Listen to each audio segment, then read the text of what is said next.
Bon, Bismillah ar-Rahman ar-Rahim. Après avoir entamé deux grandes familles des commandes classiques, telles que la commande vectorielle et la commande directe du couple, on a vu que la commande vectorielle présente un inconvénient majeur tel que la nécessité de la mise en place d'un capteur mécanique et un capteur de flux. Le capteur mécanique, c'est pour mesurer la vitesse, et le capteur de flux, c'est pour mesurer le flux. Surtout dans la commande vectorielle directe, qui nécessite ces deux capteurs. Pour la commande vectorielle indirecte, on a seulement le capteur de vitesse. Cette famille de la commande vectorielle présente un inconvénient majeur qui est la faiblesse face aux variations paramétriques de la machine, notamment la résistance rotorique qui mène à la perte de découplage, c'est-à-dire le couplage entre le flux et le couple. Pour améliorer la commande vectorielle, on a vu un autre type de commande classique, c'est la commande directe du couple. Cette technique de commande, c'est une commande sans capteur, mais il reste toujours des inconvénients tels que la fréquence de commutation dans la DTC est variable, ce qui provoque l'échauffement du convertisseur statique, c'est-à-dire des interrupteurs. En plus de ça, la fréquence de commutation est non maîtrisée. Voilà. Malgré ça que la commande DTC présente plusieurs avantages par rapport à la commande vectorielle, elle est plus utilisée dans certains domaines tels que les téléphériques et les véhicules électriques. Donc, pour cette séance, on va attaquer un autre type de commande, mais c'est une commande avancée. C'est la commande non linéaire de la machine asynchrone. Donc, les machines asynchrones, donc pour le plan de présentation, on va attaquer une petite introduction, puis on va imposer le problématique qui est la faiblesse de la commande vectorielle. Par la suite, on passe au principe de la commande non linéaire appliquée directement la machine asynchrone, puisque la théorie de la commande non linéaire est très vaste, telle que l'existence de plusieurs types de la commande non linéaire. On s'intéresse dans cette séance à la commande non linéaire par retour d'état, c'est-à-dire linéarisation entrée-sortie, appliquée directement. Donc, on va appliquer la théorie de la commande non linéaire directement à la machine. Et on terminera par une conclusion. Voilà. Donc, les machines à courant continu ils sont les plus utilisées depuis les années 60, vu la simplicité de sa commande, mais ce type d'actionnaire présente certains inconvénients tels que le coût est élevé, limitation en puissance et en vitesse grâce au système banni collecteur. Donc pour cela, ces limitations nous a poussé vers l'utilisation des machines asynchrones, vu ses avantages tels que la robustesse, aucun entretien et le faible coût, et sa simplicité de fabrication. Donc, ainsi, avec les progressions effectuées dans l'électronique de puissance et l'électronique numérique et l'informatique, ce développement a poussé plusieurs travaux de recherche de développer certaines stratégies de commande telles que la commande vectorielle.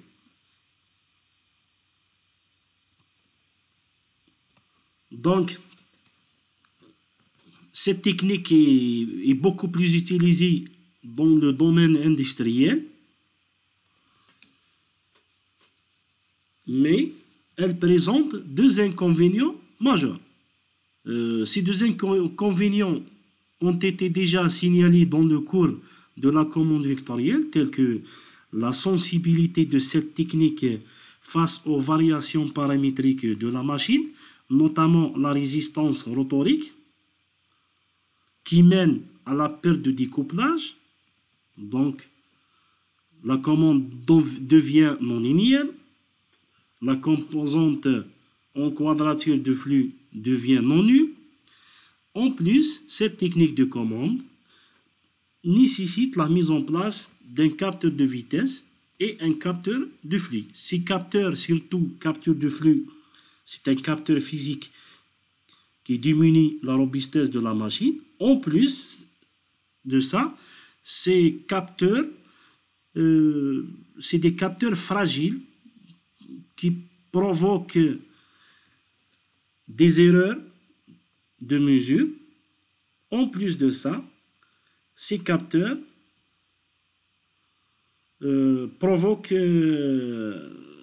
diminuent la fiabilité du système, surtout de la machine. Pour résoudre ce problème, nous proposons dans cette étude une technique de commande avancée qui n'utilise pas ces capteurs. C'est une commande sans capteur où le repère de la machine il est au stator. Donc, c'est la commande, on parle de la commande non linéaire.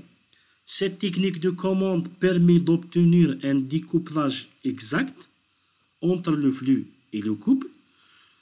L'avantage de ce découplage, qu'il est obtenu à partir ou avec aucune orientation du flux.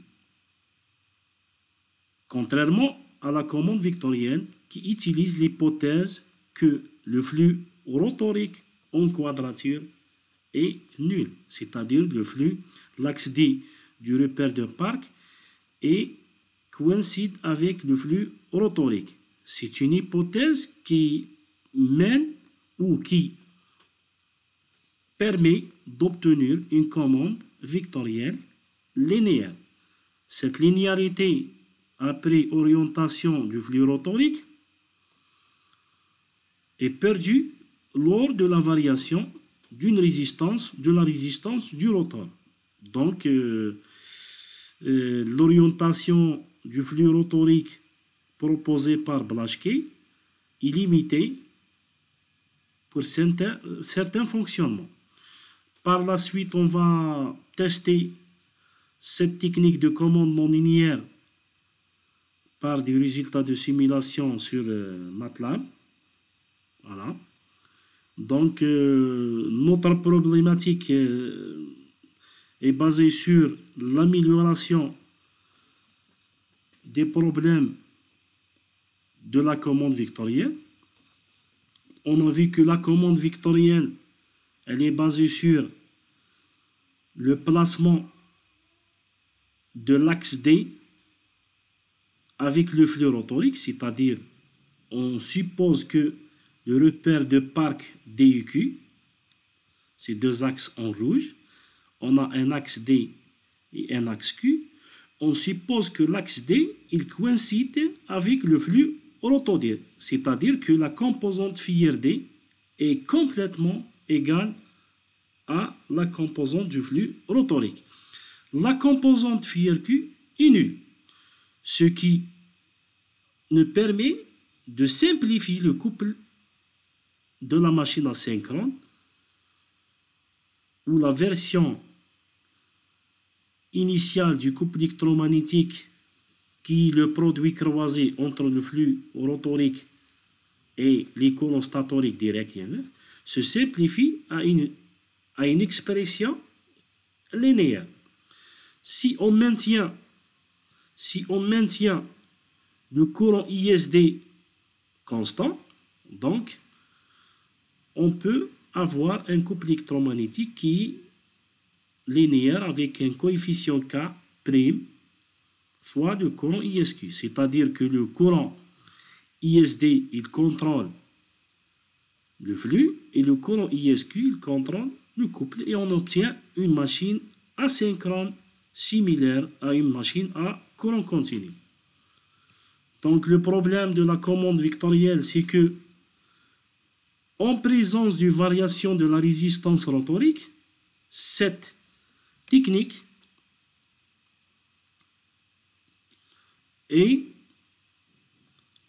perd les performances telles que le découplage entre le flux et le couple. Voilà, la vitesse suit parfaitement sa référence, mais à l'instant de la variation de la résistance rotorique, on voit que le découplage est perdu.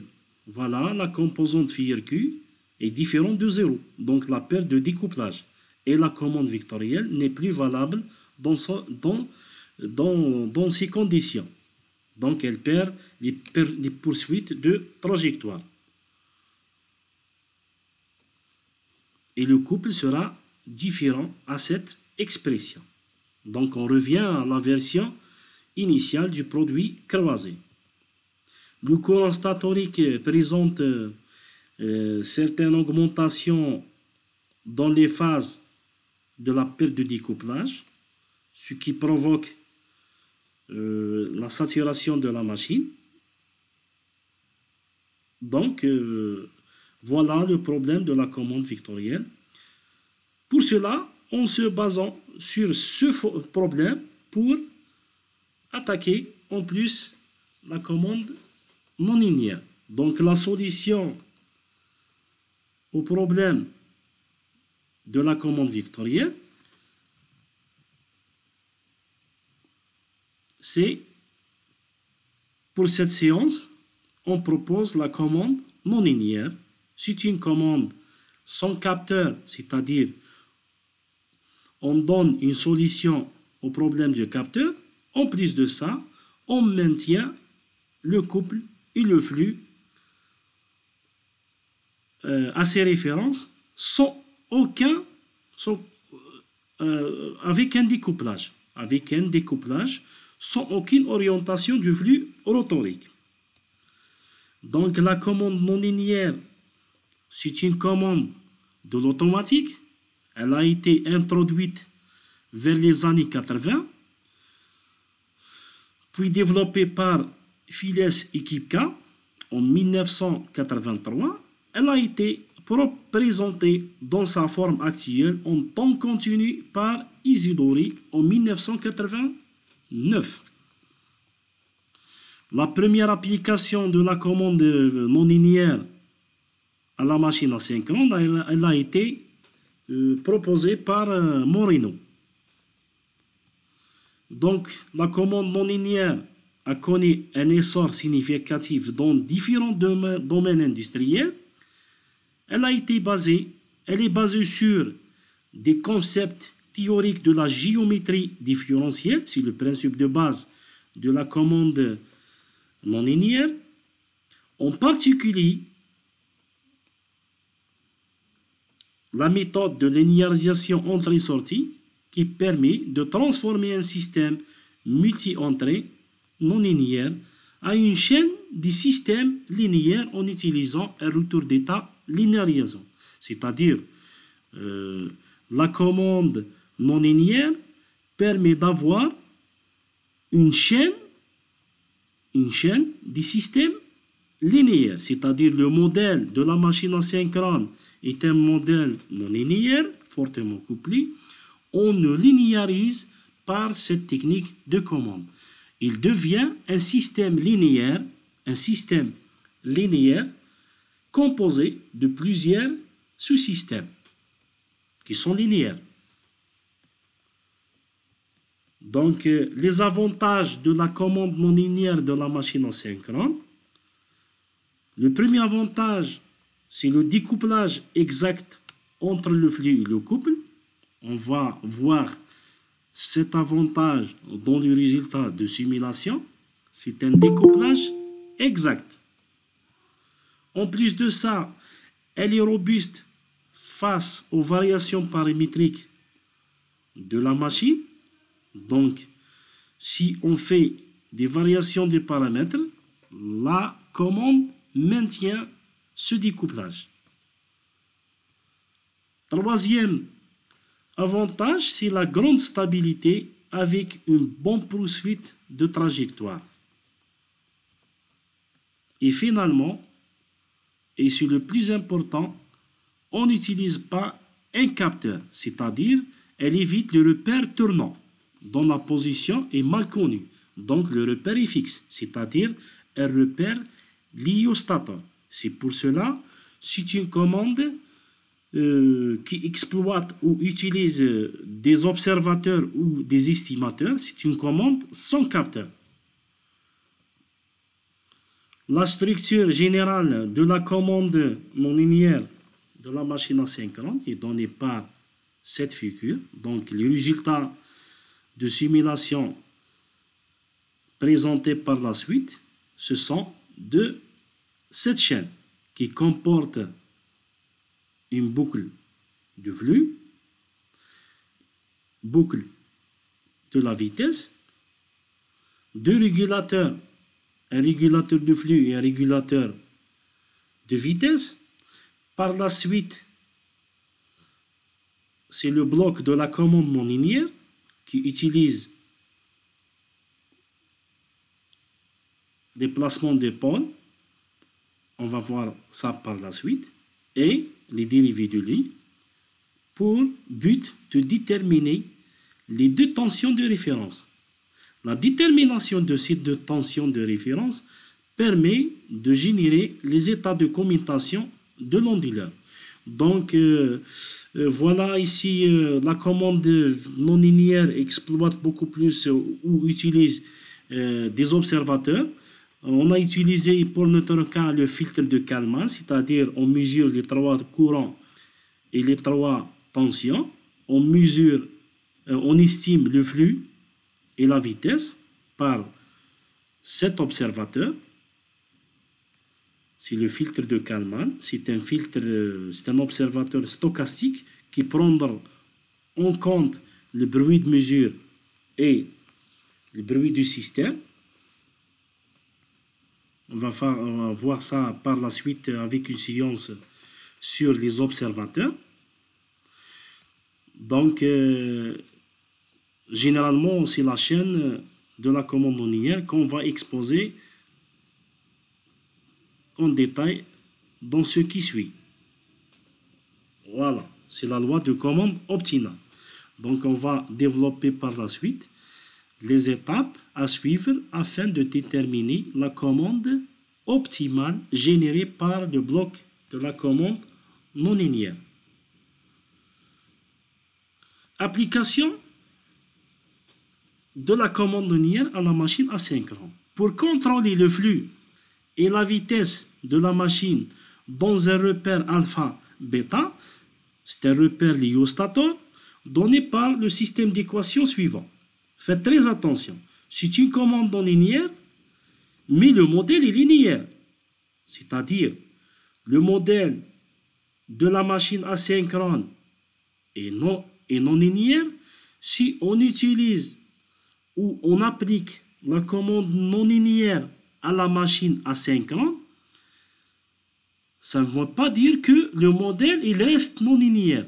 Le modèle est linéaire. Voilà. Ce système d'équations, il représente un système linéaire.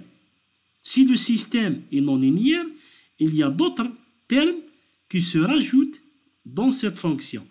On va voir ça par la suite dans les commandes qui présentent des termes de non-linéarité, surtout en présence des observateurs adaptatifs pour adapter les variations paramétriques de la machine.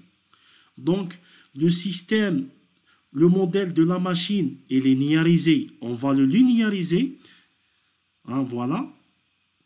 Ce modèle est représenté par cette équation. Donc, la première équation du système d'équations est donnée par ce modèle qui se forme AX point plus B fois U, tel que A c'est la matrice qui représente les variables d'état. Voilà. Pour appliquer la commande non linéaire, On a deux possibilités. Dans certains travaux, ils présentent la commande des variables y1, y2. Certains papiers présentent la commande du couple et du flux. Et d'autres présentent la commande de la vitesse et du flux. Généralement, les chaînes de régulation, ce sont les plus importantes. Donc, on va choisir le variable de sortie. Le premier variable de sortie, c'est y1, c'est la vitesse. Et le deuxième, c'est le module de flux au carré. Donc, c'est les variables de sortie. Le principe de cette approche est l'obtention du nombre de sorties inférieur à celui des entrées, en dérivant la sortie jusqu'à ce que au moins une entrée apparaisse. Le principe de la commande non linéaire, c'est on prendre ces deux sorties, y1, y2, et on va faire la dérivée, et on dérive, à chaque fois on dérive, jusqu'à faire apparaître les entrées qui sont les deux tensions US alpha et US bêta. On va faire, à chaque fois on dérive ces deux sorties pour faire apparaître la tension d'entrée, US alpha et US bêta, c'est-à-dire la matrice d'entrée ou les variables d'entrée, en se basant sur cette équation. Tel que ces termes, ils représentent les dérivés de Lie, puisque la commande non linéaire est basée sur la géométrie, la théorie de la géométrie différentielle. Donc, ces coefficients LFH et LGLFH, c'est des coefficients, c'est les dérivés de Lie.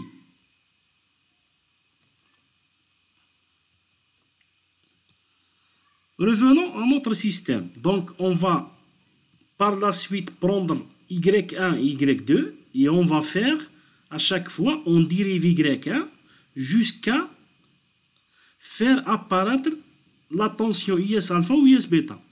Et la même chose pour le flux. À l'instant où, à l'ordre du dérivé, où il y a une apparition de certaines entrées, on s'arrête. Voilà. On prend par exemple y1. Si on dérive la première fois, il n'y a pas une apparition de tension d'entrée. Pour la deuxième fois, il y a l'apparition des deux tensions US alpha et US bêta. La même chose pour le flux. On dérive la première fois, il n'y a pas l'apparition de tension. Pour la deuxième fois, on a l'apparition du US alpha et US bêta. On rappelle que ces coefficients sont déjà développés par des travaux. Ces coefficients sont obtenus à partir des dérivés de Lie. Donc, il existe des coefficients. On vous donne par la suite ces coefficients. Ils sont calculés à partir de l'équation du dérivé de Lie. Donc, pour notre cas, le degré relatif global, c'est-à-dire on a un degré relatif R1 de la vitesse qui est tel que en bas ici, le degré relatif représente le nombre de fois qu'il faut dériver la sortie Y pour faire apparaître explicitement l'entrée U. Donc, pour la vitesse, on a dérivé deux fois, c'est-à-dire que R1 est égal à 2. On a dérivé deux fois. Et la même chose pour le flux. Donc, la somme des deux dérivés nous donne le degré relatif qui est 4. Et on a ici le degré de système qui est 5, puisqu'on a 5 variables d'état. On a le courant, IS alpha, IS bêta, le flux et la vitesse. Donc, le degré du système est égal à 5. Donc, on a le degré relatif est inférieur au degré du système. Donc, on a abouti à une linéarisation partielle. Parce que dans la commande non linéaire, si le degré relatif est égal au degré du système, on a une linéarisation exacte. Et si le degré relatif est inférieur au degré du système, on a une linéarisation partielle. Pour notre cas, on a 4 ici et 5 pour le système. Dans ce cas, on a un cas exceptionnel. On dit que on a une dynamique d'ordre 1 rendue non observable. C'est-à-dire, on a une dynamique d'ordre 1 non observable. Pour cela, on va faire les changements de coordonnées. Pour avoir, c'est-à-dire, on rajoute un 5e variable qui nous couvre cette non-observabilité. Donc, on va faire le changement de coordonnées. On impose la première coordonnée Z1 est égale à Y1, Z2 est égal à la dérivée de Y1, c'est H1, ou Y1 point. Z3, c'est Y2, qui est H2, c'est le flux. H1, c'est la vitesse. Z4, c'est le dérivé de Y2. Et Z5, on rajoute un variable qui représente un paramètre de la machine. On a choisi ici l'angle θ. L'angle θ entre le flux rotorique alpha et le flux rotorique bêta. C'est-à-dire, on a 5 coordonnées ou 5 variables. Y1, la vitesse, la dérivée de la vitesse, le flux et le dérivé de la vitesse et la position. Pour cela, les dérivées des nouvelles coordonnées sont ici. Donc, on prend ce système et on va faire la dérivée de Z1, Z2, Z3, Z4 et Z5. On obtient ce système. Voilà, ce système. L'objectif jusqu'à ce point, l'objectif de la commande non linéaire, c'est de déterminer les tensions IS alpha et IS bêta. Donc, si on prend l'équation précédente, donc l'objectif de la commande non linéaire est la détermination des entrées IS alpha et IS bêta pour contrôler la vitesse et le flux indépendamment du couplage exact. On impose les dérivées deuxième de Y1 et Y2. Donc, à partir du système précédent, on prend la deuxième dérivée de Y1 et on prend la deuxième dérivée de Y2. C'est-à-dire, par la suite, on utilise seulement ces deux équations, l'équation 2 et l'équation 4. À partir de ces deux équations, on reformule cette équation 15. Donc Y2, Y2, Y2, Y1, 2 points, Y2, 2 points. Donc, qui sont donnés par cette équation. Donc, notre objectif, c'est de déterminer la loi de commande optimale, c'est-à-dire de trouver les tensions US alpha, US bêta. Bien sûr, on impose ici les deux variables V1 ou V2. Ces deux variables, V1 et V2, ils représentent les placements des pôles de la commande non linéaire. Donc, à partir de cette équation, on peut déterminer les deux tensions IS alpha, IS bêta. Donc on va faire l'inverse de cette matrice. Et on transporte ce coefficient, ce vecteur. Pardon. Donc, à partir de cette équation, on peut déterminer les deux tensions. À partir de l'équation 15, on détermine IS alpha, IS bêta, qui est la matrice dx inverse, c'est-à-dire c'est la matrice, voilà, c'est la matrice D. La condition nécessaire pour faire cette inverse de la matrice, il faut que cette matrice ou le déterminant de cette matrice soit différent de 0. Donc le déterminant, pour avoir un déterminant différent de 0, il faut que la machine, l'état magnétique initial de la machine est différent de 0. C'est-à-dire que le flux de la machine, le flux rotorique de la machine, à l'instant initial ou à l'instant de démarrage, il faut que le flux est différent de 0. Alan. Chef. Oui. رانيا برك بعثت لك درك Voilà. باش تاكسبتيها.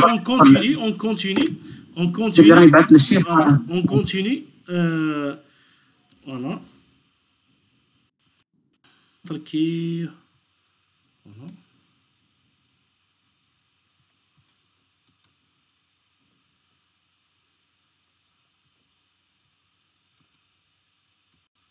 Voilà.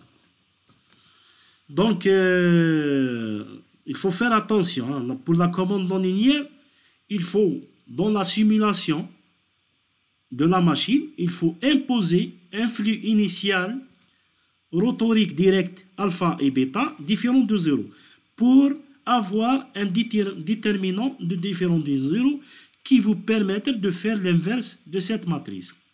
Donc, avec V1 et V2, c'est les termes externes de la commande non linéaire qui représentent les placements des pôles, parce que la commande non linéaire, c'est une commande qui impose des pôles, c'est-à-dire on va faire un placement des pôles. Ces deux coefficients, ces deux vecteurs V1 et V2, c'est des termes externes, ils sont calculés à partir de ces deux équations. V1 est calculé à partir des erreurs dynamiques de la vitesse et V2, il est calculé à partir des erreurs dynamiques du flux. Donc, pour déterminer ces deux coefficients K1, K11 et K12 et K21 et K22, donc ces coefficients représentent les coefficients du polynôme de Hurwitz. C'est-à-dire, on va faire la solution de ces deux équations. On peut déterminer les coefficients K11, K12 et K21, K22. Il faut que ces coefficients vérifient le polynôme de Hurwitz. Et le gros problème de la commande non linéaire, c'est la détermination de ces coefficients qui sont vraiment très sensibles et influent sensiblement, ces valeurs influent sensiblement sur la commande. Donc, il faut faire attention pour la détermination de ces coefficients. Donc, il faut faire une bonne solution de polynôme de Hurwitz. Donc, grosso modo, on peut faire un petit résumé de la commande non linéaire ou les étapes à suivre pour réaliser la commande non linéaire. Donc, on prend le modèle. Premièrement, on prend le modèle de la machine. À partir de ce modèle, l'étape suivante, c'est de déterminer les variables de sortie. On a choisi pour notre cas la vitesse et le flux. Dans certains travaux, il impose le couple et le flux. Pour notre cas, on a choisi la vitesse et le flux. À partir de ces deux variables de sortie, on va faire les dérivés de Lie, c'est-à-dire calculer les dérivés de Lie. Pour les placements des pôles, on va faire la mesure du flux, on le compare avec le flux de référence et on détermine le terme V2. À partir de la boucle de la vitesse, on détermine le terme V1. Par la suite, en se basant sur cette équation trouvée précédemment, on rajoute V1 au premier dérivé de lui, on détermine IS alpha, bien sûr après le produit par la matrice de découplage, hein, et le coefficient, le terme V2, il se rajoute avec le deuxième dérivé de Lie qui nous donne IS bêta. Donc à partir, finalement, on détermine IS alpha et IS bêta. À cet instant, on peut faire la MLI, c'est-à-dire on rajoute un onduleur, ou on peut faire directement de tension, attaquer directement la machine. C'est une commande non linéaire. Dans ce cas, on n'a pas utilisé l'onduleur. Si on utilise un onduleur, on doit faire une reconstitution d'un système triphasé IABC. Ce système triphasé IABC, il sera comparé avec un signal triangulaire pour déterminer les trois états de commutation de l'onduleur. À partir de ces trois commutations de l'onduleur, on détermine les tensions de l'onduleur qui alimentent la machine. Voilà. Première étape, c'est le modèle de la machine. C'est-à-dire, il faut avoir ou il faut déterminer le modèle de la machine. Par la suite, le choix des variables de sortie qui vous permettent de faire les dérivés de Lie. Troisièmement, après le choix des variables de sortie, on va faire les dérivés de Lie. Et quatrièmement, on détermine à partir des régulateurs de vitesse et de flux, on détermine les deux coefficients ou termes externes de la commande non linéaire, c'est V1 et V2, qui nous permettent finalement de déterminer la loi de commande optimale US alpha, US bêta. C'est la cinquième étape. Pour les résultats de simulation, on a présenté ici, on a testé cette technique de commande pour différentes vitesses de référence, c'est-à-dire la vitesse de référence en rouge. On a testé même la vitesse, cette technique de commande at low speed pour les vitesses faibles. On a imposé même une vitesse de 20 radians par seconde parce que dans certaines commandes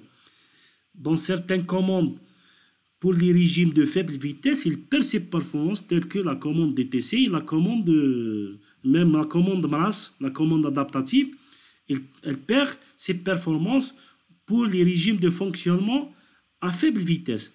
Pour notre cas, on voit ici, ça c'est pour la commande victorienne, et ça c'est pour la commande non linéaire. Donc les résultats de simulation sont présentés comparativement avec la commande victorienne, c'est-à-dire à droite c'est la commande non linéaire proposée et à gauche c'est la commande vectorielle. Les coefficients de Hurwitz sont donnés comme suite. Donc les résultats de simulation sont présentés à partir de variations du couple de charges. Bien sûr, on va faire la variation de vitesse pour différentes vitesses.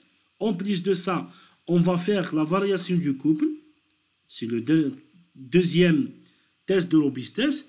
Et en présence de variation de résistance statorique et rotorique. On voit ici le couple électromagnétique de la commande vectorielle.